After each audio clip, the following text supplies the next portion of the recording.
Welcome to special live. నేను రమా మండవ. ఈరోజు లైవ్లో భాగంగా మనం తీసుకోబోతున్న టాపిక్ ఏంటంటే నారా బ్రాహ్మణి ఈరోజు టీడీపీలో కీలక పాత్ర పోషించబోతున్నారా అంటే అవుననే చెప్పాలి. గత కొన్ని రోజులుగా ఆమెకు సంబంధించి ఆమె రాజకీయ అరంగేట్రానికి సంబంధించి వార్తలు వస్తూ ఉన్నాయి, రకరకాల పుకార్లు కూడా షికారు చేస్తూ ఉన్నాయి. అయితే వాటిని ఎండార్స్ చేసే విధంగా ఈరోజు చంద్రబాబు నాయుడు చేసిన కామెంట్స్ కానీ, ఎస్పెషల్లీ తెలంగాణ టీడీపీని ఉద్దేశించి, తెలంగాణ టీడీపీ భవిష్యత్తును ఉద్దేశించి దానికి బ్రాహ్మణి పేరును జత చేస్తూ కూడా చంద్రబాబు నాయుడు తెలంగాణ పర్యటనలో భాగంగా మాట్లాడిన మాటలు కానీ వైరల్ అవుతూ ఉన్నాయి. గతంలో కూడా ఈ ఒక్క రోజునో చంద్రబాబు నాయుడు మాట్లాడిన తర్వాత మాత్రమే బ్రాహ్మణి పేరు తెర మీదకి రాలేదు. గత ఎన్నికల కంటే ముందు Chandrababu Naidu especially skill development కేసులో జైల్లో ఉన్న సమయంలో కూడా బ్రాహ్మణి పేరు మీద విపరీతంగా చర్చ జరిగింది. పూర్తి స్థాయిలో బ్రాహ్మణి రాజకీయ అరంగేట్రం చేయబోతున్నారని చర్చ జరిగింది. అంతేకాదు ఆ తర్వాత ఎన్నికల సమయంలో కూడా బ్రాహ్మణి విజయవాడ ఎంపీగా పోటీ చేస్తారని కొద్దికాలం ప్రచారం కూడా జరిగింది. ఇక అంతే స్థాయిలో ఆమె మంగళగిరిలో కూడా పూర్తి స్థాయిలో లోకేష్ తరపున బాధ్యతలు నిర్వర్తిస్తున్న సమయంలో కూడా ఆమె పార్టీ ప్రచారంలో కూడా కీలక బాధ్యత తీసుకుంటారనే చర్చ జరిగింది. వీటన్నిటిని ఎండార్స్ చేసే విధంగా కొన్ని పరిణామాలు వచ్చినప్పటికీ బట్ ఆ స్థాయిలో అయితే మాత్రం బ్రాహ్మణి ఫోకస్డ్గా రాజకీయాలు చేసిన పరిస్థితి అయితే లేదు మొన్నటి వరకు కూడా. అయితే అదే స్థాయిలో ఈ రోజున ఆల్రెడీ ఎన్నికలు కూడా అయిపోయాయి. చంద్రబాబు నాయుడు సీఎంగా ప్రమాణ స్వీకారం చేశారు, లోకేష్ మంత్రిగా ప్రమాణ స్వీకారం చేస్తున్నారు. ఆల్రెడీ పరిపాలన స్టార్ట్ అయ్యి కూడా 1 మంత్ దాటిపోయింది. ఇలాంటి సిచ్యువేషన్లో ఈరోజు బ్రాహ్మణి పేరు మరోసారి వైరల్ అవుతూ వస్తోంది. తెలంగాణ అధ్యక్ష బాధ్యతలను బ్రాహ్మణికి ఇవ్వబోతున్నారు చంద్రబాబు నాయుడు అన్న చర్చ జరుగుతోంది. ఈ చర్చ జరగడానికి కూడా చంద్రబాబు నాయుడు చేసిన కమెంట్సే కొన్ని కారణమైతే తెలంగాణ టీడీపీ నేతల్లో ఇంకా ఉన్న యాస్పిరేషన్స్ కూడా కొంత కారణమని చెప్పుకోవాలి. అయితే ఇదే స్థాయిలో బ్రాహ్మణి సన్నిహితులు కానీ టీడీపీ వర్గాలు కానీ కూడా ఈ ప్రచారాన్ని వెల్కమ్ చేస్తూనే మరోవైపు అసలు ఈ వార్తలో నిజమెంత ఉంది అనేది కూడా ఈరోజు సెర్చింగ్ మొదలు పెడుతున్న పరిస్థితి అయితే ఉంది. అయితే నిజంగా వాస్తవానికి వచ్చినట్లయితే ఎంతవరకు కూడా చంద్రబాబు నాయుడు బ్రాహ్మణికి తెలంగాణ టీడీపీ పగ్గాలు అప్పగించే అవకాశం ఉంటుంది, ఆ స్థాయిలో బ్రాహ్మణి వాటిని యాక్సెప్ట్ చేసే అవకాశం ఎంతవరకు ఉంది. ఈరోజు చూసినట్లయితే ఆమె హెరిటేజ్లో కీలక బాధ్యతలు కూడా నిర్వర్తిస్తూ వస్తున్నారు. అలాంటి బ్రాహ్మణి నిజంగానే పొలిటికల్గా పూర్తి స్థాయిలో అరంగేట్రం చేసే అవకాశాలు ఎంతవరకు ఉన్నాయి. సో ఈ ప్రశ్నలన్నీ కూడా ఈ రోజున తెలంగాణ టీడీపీ శ్రేణుల్లోనే కాదు, ఏపీలోనే కాదు, రెండు తెలుగు రాష్ట్రాల్లో చాలా సీరియస్గా హాట్ టాపిక్ అవుతున్నాయి. అందుకు కారణాలు కూడా చాలా ఉన్నాయి. ఎందుకంటే ఈరోజు ఏదైతే టీడీపీ అధికారంలోకి వచ్చి కూటమి రూపంలో అక్కడ అధికారాన్ని చేపట్టిందో ఏపీలో, దాన్ని అప్పటి నుంచి కూడా తెలంగాణలో పార్టీ తిరిగి రీవ్యాంప్ అవుతుంది. ఆ దిశగా చంద్రబాబు నాయుడు ఫోకస్ పెట్టారు అనేది గత కొద్ది రోజులుగా నడుస్తున్న చర్చ. వాటిని ఎండార్స్ చేసే విధంగా, ఆ ప్రచారాన్ని ఎండార్స్ చేసే విధంగా చంద్రబాబు నాయుడు మాట తీరు ఉంది. అంతేకాదు ఆ పరిణామాల తర్వాత ఆయన వేస్తున్న అడుగులు కూడా అంతే ఉన్నాయి. అందుకే ఈరోజు బ్రాహ్మణి పేరు ఒక్కసారిగా తెర మీదకి రావడంతో ఆ స్థాయిలో హాట్ టాపిక్ అవడం వెనుక కూడా ఆ కారణాలే ఉన్నాయి. ఏపీలో టీడీపీ అధికారంలోకి రావడం ఒక ఎత్తు అయితే, తెలంగాణలో టీడీపీని తిరిగి పునర్వైభవం తీసుకొచ్చే దిశగా చంద్రబాబు నాయుడు వేసిన అడుగులు మరొక ఎత్తు అని చెప్పాలి. అందుకే ఈరోజు వన్స్ బ్రాహ్మణి పేరు తెర మీదకి రావడంతోనే ఆ స్థాయిలో ఆమె హాట్ టాపిక్ అవుతున్నారు. నిజంగా తెలంగాణ టీడీపీకి బ్రాహ్మణి ఒక కేంద్ర బిందువు కాబోతున్నారు అన్న చర్చ కూడా హాట్ టాపిక్ అవుతూ వస్తుంది. అయితే వీటన్నిటికీ కూడా ఒక పూర్వపరాలను మనం ఒకసారి కనుక అబ్జర్వ్ చేసినట్లయితే గతంలో జరిగిన పరిణామాలను కూడా ఒకసారి మనం ఇక్కడ చెప్పుకునే ప్రయత్నం అయితే చేయాలి. గతంలో మనం చూసినట్లయితే కూడా ఎప్పుడైతే బ్రాహ్మణి బాలకృష్ణకి పెద్ద కూతురు కూడా ఆవిడ, ఆ తర్వాత రోజుల్లో బాలకృష్ణ తన బావతో ఉన్న రిలేషన్ని అటు రాజకీయ పరంగానూ ఉంది, అన్ని విధాలుగా రిలేషన్ ఉన్నప్పటికీ దాన్ని సన్నిహిత సంబంధంగా మార్చుకోవాలనుకున్నారు. ఈ క్రమంలోనే చంద్రబాబు నాయుడు కోరిక మేరకు ఆ రోజున బ్రాహ్మణికి అండ్ లోకేష్కి వివాహం కూడా జరిగింది. ఆ తర్వాత వాళ్ళిద్దరూ యూఎస్లోని కొన్ని సంవత్సరాల పాటు అక్కడే ఎడ్యుకేషన్ కూడా కంప్లీట్ చేస్తున్నారు. జాబ్స్ కూడా అత్యున్నతమైన విద్యాసంస్థలో చదువుకోవడమే కాదు, జాబ్స్ కూడా చేస్తున్నారు. ఆ తర్వాత 2014 పరిణామాల్లో లోకేష్ బ్రాహ్మణి మళ్ళీ తిరిగి ఇండియా రావడం జరిగింది. ఇక అప్పటి నుంచి మనం చూసినట్లయితే లోకేష్ పూర్తి స్థాయిగా పాలిటిక్స్ మీద ఫోకస్ పెట్టారు. 2014 ఎన్నికల కంటే ముందు పార్టీలోకి ఆయన అతి సామాన్య కార్యకర్తగా ఎంట్రీ ఇచ్చినప్పటికీ ఆ తర్వాత రోజుల్లో ప్రధాన కార్యదర్శి పదవి దగ్గర నుంచి అనేక కీలక కార్యక్రమాల్లో ఆయన ఇన్వాల్వ్ అయ్యి ఉన్నారు. పార్టీ సంక్షేమ నిధి దగ్గర నుంచి అనేక కార్యక్రమాలు లోకేష్ బ్రెయిన్ చైల్డ్ లాగా ఉండేవి అప్పట్లోని. ఆ తర్వాత ఎమ్మెల్సీ, ఆ తర్వాత మంత్రి అయ్యారు. ఆయన ఐటీ మినిస్టర్గా ఆయన శాఖలో అనేక రివార్డులను కూడా తీసుకొచ్చారు. ఆయన అటు చంద్రబాబు నాయుడుతోనూ మిగతా రాజకీయ నేతలతోనూ పోలిస్తే ఎక్స్పీరియన్స్ చాలా తక్కువైనప్పటికీ కూడా ఆ స్థాయిలో తన శాఖ మీద లోకేష్ ఫోకస్ పెట్టగలిగారు. 14 తర్వాత పార్టీ అధికారంలో ఉన్న సమయంలో. ఇక 19 ఎన్నికల్లో ఆయన మంగళగిరి నుంచి పోటీ చేస్తారు. ఎంతోమంది వారిస్తున్నా వినకుండా అక్కడి నుంచి పోటీ చేసి ఆయన ఓడిపోవడం జరిగింది. ఇంకా ఆ తర్వాత చూసినట్లయితే ఇక ఎక్కడైతే తాను ఓటమి చవి చూశారో అక్కడి నుంచే మరోసారి పోటీ చేస్తానంటూ సవాల్ విసురున్నారు. ఇక రాష్ట్ర వ్యాప్తంగా పాదయాత్ర చేసి పార్టీకి ఒక ఊపునైతే తీసుకొచ్చున్నారు. ఇక ఈరోజు పార్టీలో కీలకంగా అటు ప్రభుత్వంలో కూడా కీలకంగా మారారు. మంగళగిరి నుంచి ఈ రోజున 90,000కు పైగా మెజారిటీ సాధించి ఒక రికార్డుని అయితే బ్రేక్ చేశారు ఆయన. టీడీపీ సీటు కాని సీట్లో గెలిచి తానేంటూ అనేది తను ఏహేళన చేసిన చోట ఎలా నిలబడతాను అని చెప్పి కూడా లేచి నిలబడి చూపించిన చరిత్ర ఈరోజు లోకేష్కి ఉంది. ఈరోజు క్యాబినెట్లో మంత్రిగా కూడా ఉన్నారు ఆయన. లోకేష్ ఐటీ మినిస్టర్గా అండ్ ఎడ్యుకేషన్ మినిస్టర్గా కూడా కొనసాగుతూ వస్తున్నారు.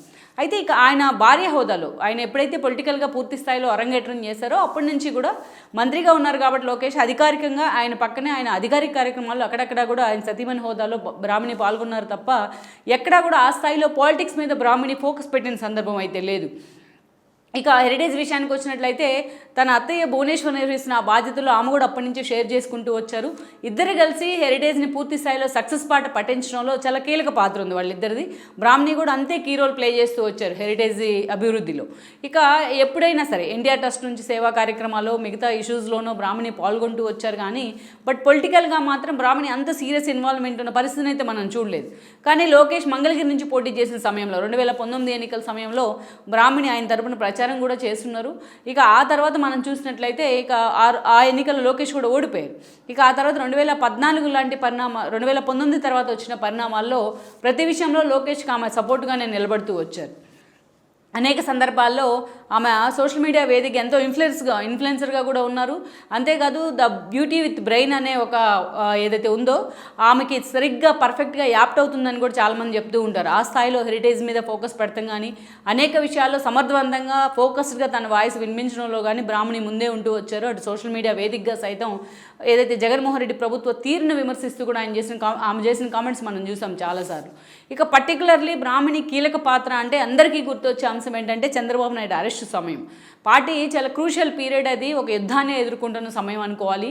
ఒకవైపు ఆల్మోస్ట్ జగన్మోహన్ రెడ్డి తెర మీద తీసుకొచ్చిన ఒక వెండెట్టా పాలిటిక్స్తో టీడీపీ తన భవిష్యత్తు మీద ఒక భ్రమంలో ఉంది. ఆ రోజున ఉన్న పరిస్థితుల్లో ఒక డైలమాలో ఉన్నారు టీడీపీ శ్రేణులు కానీ లీడర్స్ కానీ.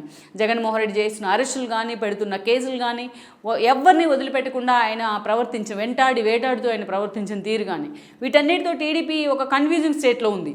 అలాంటి సమయంలో లోకేష్ పాదయాత్రకి తెర మీదకి తీసుకొచ్చారు. ఆ పాదయాత్రని అసలు జగన్మోహన్ రెడ్డి పాదయాత్రని మూవ్ అవనిస్తారా ముందుకి అనుకున్న సందర్భం నుంచి లోకేష్ ఎక్కడైతే కుప్పంలో పాదయాత్ర చేశారో అక్కడి నుంచి ఆ స్థాయిలో పాదయాత్రను సక్సెస్ కూడా చేయగలిగారు.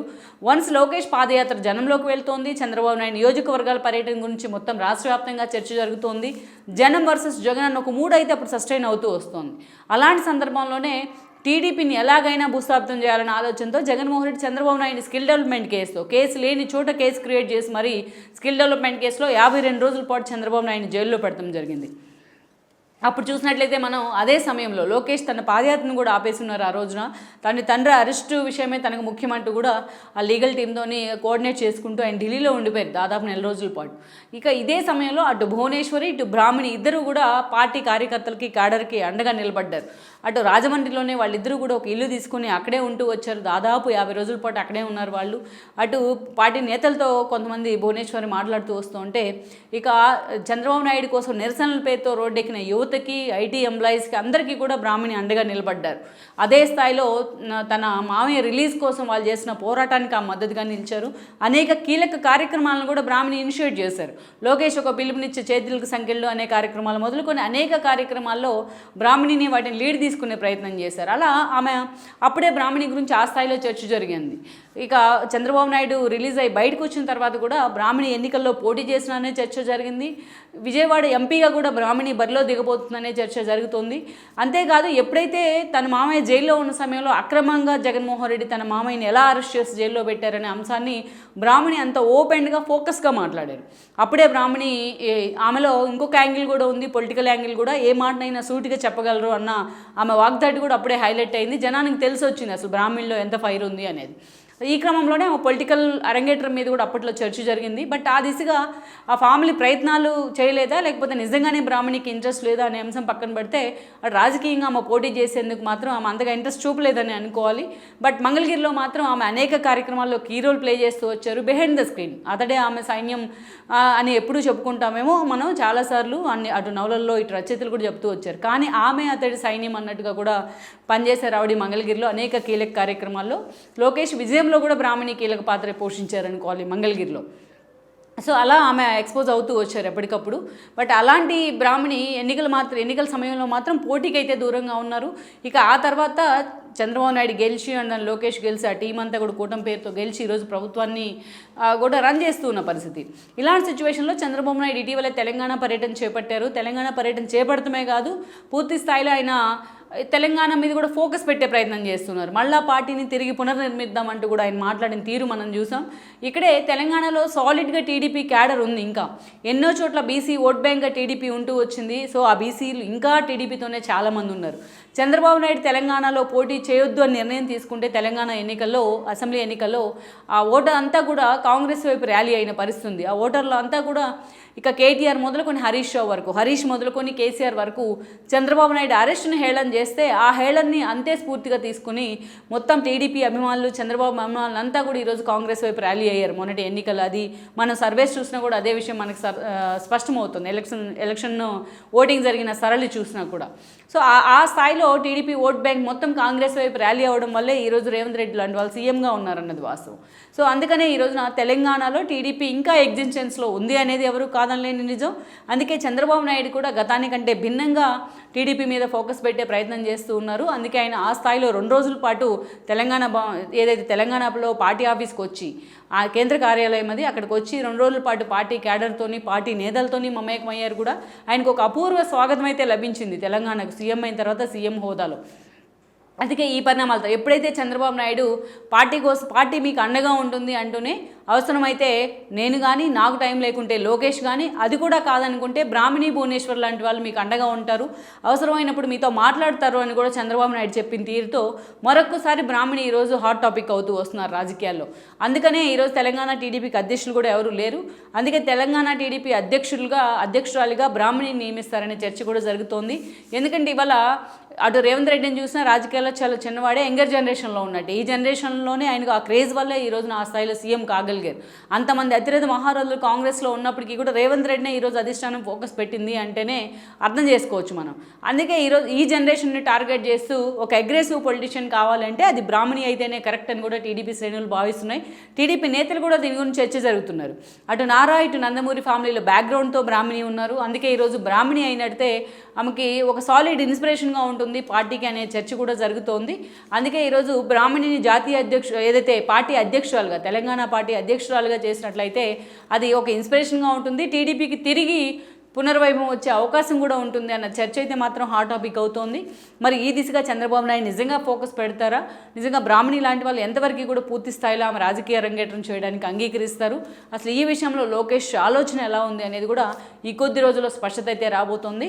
మొత్తానికి ఇలాంటి వార్తలతో బ్రాహ్మణి మాత్రం ఈ రోజున నిన్నటిదాకా బ్యూటీ విత్ బ్రెయిన్ అనిపించుకున్న బ్రాహ్మణి ఈ రోజు నుంచి టాక్ ఆఫ్ ది టీడీపీయే కాదు, talk of the Telugu states అయ్యారంటే కూడా ఆశ్చర్యం లేదు. ఈ వీడియో మీకు నచ్చినట్లయితే please share, like and subscribe R24 Telugu.